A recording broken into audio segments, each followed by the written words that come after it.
Ubisoft. Okay. Yeah. When it comes to Ubisoft, they have way too many games to choose from. Ooh, when I looked at it, I didn't think so, but you probably got one. So So Ubisoft has way too many games to pull from because they have like so many franchises that go way back, like Rainbow Six. They have uh, Assassin's Creed. They have Rayman.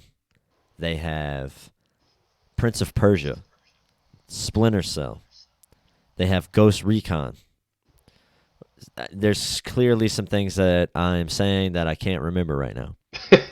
So if I am going with Ubisoft, right, hands down, my favorite franchise from them is Splinter Cell.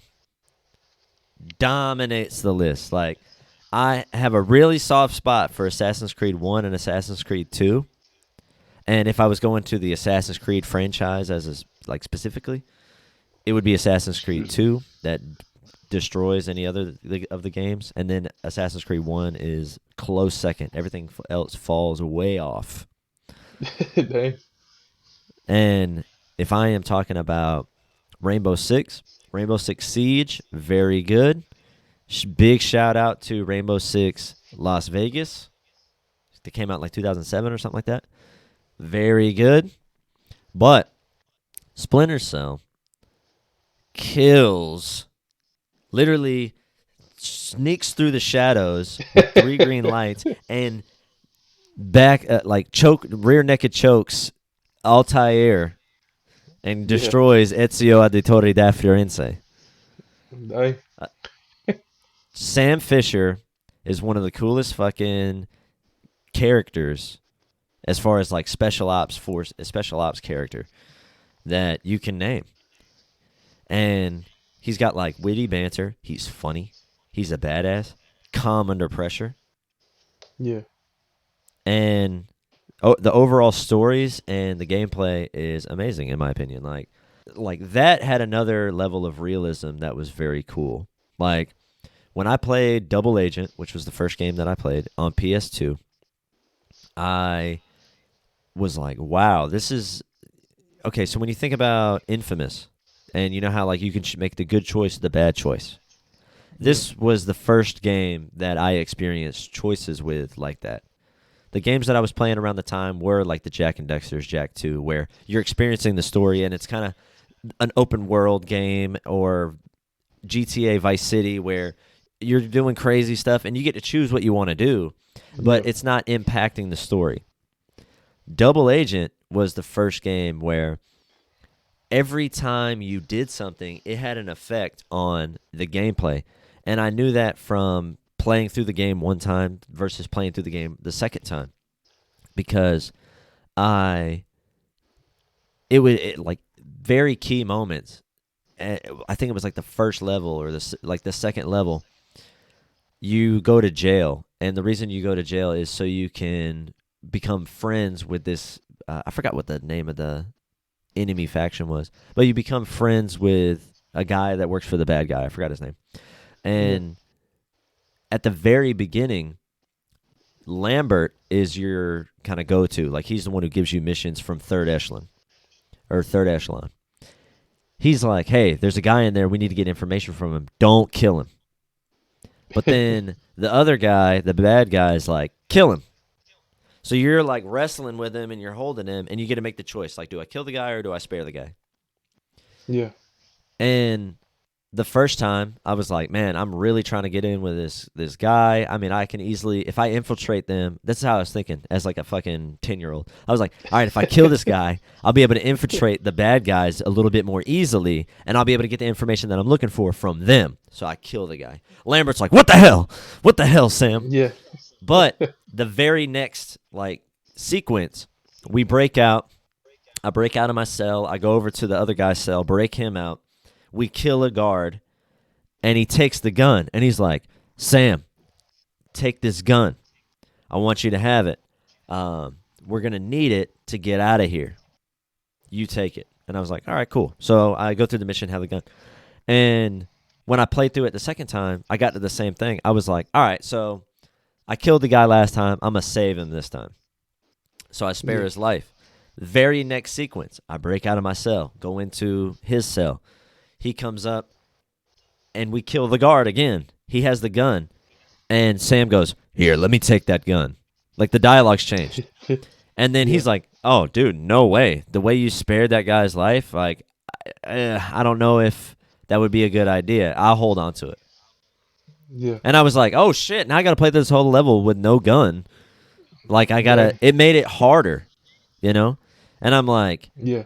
I'm like, damn, okay, that was like, I really experienced like choice. That was like the Yeah. first time I experienced choice in video games, where it really impacted the way I was playing the game and also the way the story unfolded. Because like you would get different cutscenes based off of different choices you'd make. And Yeah.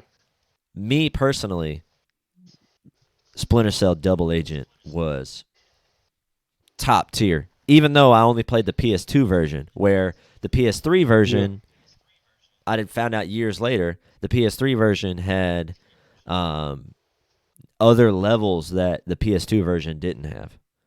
So I'm Yeah. actually not even experienced the full game of Double Agent, but that was kind of a pivotal moment where I'm like, ooh, I do like choice in video games, and this it really made me have agency over the character and over the story. And Splinter Cell Double Agent was, I feel, a great Splinter Cell game. Now, obviously, Yeah. it's PS2, so it has some of those older controls, but Splinter Cell Conviction on Xbox 360, I played a little bit of, and I really thought I played the demo, thought that shit was dope as fuck.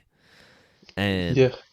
the Splinter Cell Blacklist came out on PS3, and that one is really good. And they are making and doing that remake of Splinter Cell, Stealth Action Redefined, which is the first one. And Yeah. I know it's still early, but I can't wait for that. I think that's going to be fucking sick with the updated controls, visuals, everything. But Blacklist is a close second just because of all the updates that they made for the PS3. But Splinter Cell Double Agent, My Ubisoft. What's crazy about Ubisoft, guys?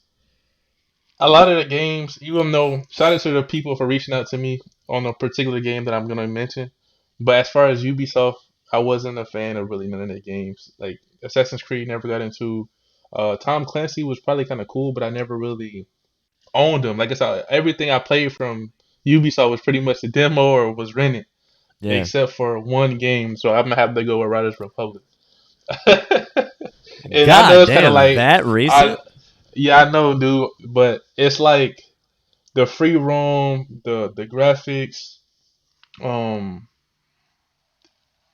it's just the freeness, the music. They had a really good soundtrack. If you actually turn up the volume in those games, it was really good. Yeah. It's just the fact that you can pretty much experience of whatever you really wanted.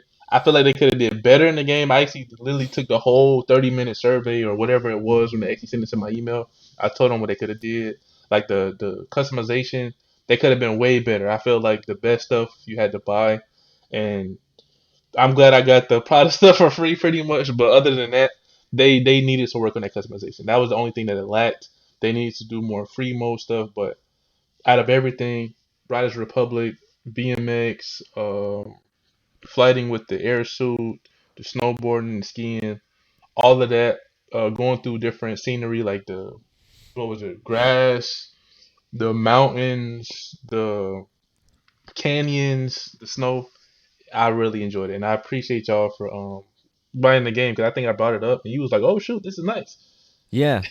Yeah, because I saw a TikTok where I was like, oh shit, that looks cool as fuck. How's he switching sports midair? Like, he'll go off a jump on a bike and then switch to skis in midair. And I was like, oh, that's Yeah, a sick. It was a short clip.